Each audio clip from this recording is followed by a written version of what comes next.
ทย์ชันสูตรสาเหตุแรงงานลาวเสียชีวิตอยู่สาธารณรัฐเกาหลีหรือเกาหลีใต้บ่พบร่องรอยการถูกทำให้คาดว่าเป็นย้อนภาวะลมแดดสถานเอกอัครราชทูตแห่งสาธารณรัฐประชาธิปไตยประชาชนลาวประจำสาธารณรัฐเกาหลีหรือเกาหลีใต้ได้ออกโทรเลขทางราชการเลขที่332/สลอกส26เพื่อรายงานความคืบหน้าอย่างเป็นทางการเกี่ยวกับกรณีเสียชีวิตของนางจูชาลีวีอายุ39ปีแรงงานฤดูกาลลาววีซ่า E-8 อยู่เมืองยังจูแขวงเกียงกีประเทศสาธารณรัฐเกาหลีว่าตามการรายงานของเจ้าหน้าที่ตำรวจเมืองยังจูพร้อมด้วยหลักฐานเบื้องต้นภาพถ่ายและภาพจากกล้องวงจรปิดในบริเวณที่เกิดเหตุเผยให้เห็นว่าก่อนหายตัวไปผู้เกี่ยวได้เดินทางเพียงลำพังและบ่มีบุคคลอื่นร่วมเดินทางในวันที่13สิงหาคม2026ผลการชันสูตรเบื้องต้นบ่พบร่องรอยบาดแผลหรือผลความเสียหายของอวัยวะภายในที่ซี้ถึงการถูกทำให้แพทย์ชันสูตรได้ให้ความคิดเบื้องต้นว่าสาเหตุการเสียชีวิตแม้นเกิดจากภาวะลมแดดหรือภาวะเจ็บป่วยจากความร้อน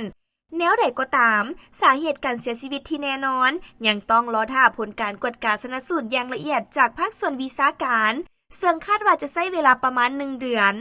ส่วนขั้นตอนการนำศพกลับคืนสาธารณรัฐประชาธิปไตยประชาชนลาวภายหลังการปรึกษาหารือและประสานงานอย่างใกล้ชิดระหว่างทางการเมืองยังจูบริษัทนำเข้าแรงงานสถานทูตลาวและทางครอบครัวของผู้เสียชีวิตได้ตกลงจัดเกี่ยมนำศพของนางจุงซาลีวีกลับคืนสาธารณรัฐประชาธิปไตยประชาชนลาวตามรูปแบบและขั้นตอนคือวันที่15สิงหาคม2026บริษัท Embalming Korea Inc จะนำส่งศพทั้งขนส่งจากสนามบินอินซอนสาธารณรัฐเกาหลีถึงสนามบินสุวรรณภูมิบางกอกประเทศไทยด้วยสายการบินไทยแอร์เวย์เที่ยวบิน TG 659เวลา 9:35 นหา 13:25 นวันที่15หาวันที่16สิงหาคม2026ศูนย์บริการรถพยาบาลสาขาอุดรธานีจะเป็นผู้รับซากศพจากสนามบินสุวรรณภูมิเพื่อนำส่งต่อไปยังด่านสากลมิตรภาพหนองคายเวียงจันทน์คาดว่าจะถึงด่านในตอนเช้าวันที่16สิงหาคม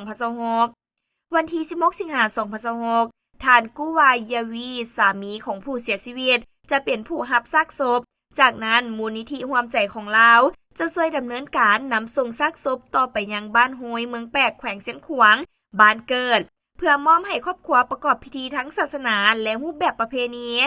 สำหรับเกี่ยวกับค่าใช้จ่ายในการจัดเกี่ยมและขนส่งซากศพทั้งหมดบริษัทนำเข้าแรงงานทั้งการเมืองยังจูและครอบครัวของผู้เสียชีวิตจะได้ร่วมกันปรึกษาหารือและตกลงในรายละเอียดต่อไปนอกจากนี้สถานเอกอัครราชทูตแห่งสาธารณรัฐประชาธิปไตยประชาชนลาวประจำสาธารณรัฐเกาหลีหรือเกาหลีใต้ยังยืนว่าจะสืบต่อติดตามประสานงานและอำนวยความสะดวกต่อหน้าที่อย่างเต็มรูปแบบเพื่อให้การนำส่งซากศพกับคืนสาธารณรัฐประชาธิปไตยประชาชนลาวดำเนินไปจนสำเร็จและเป็นประโยชน์สูงสุดต่อครอบครัวผู้เสียชีวิต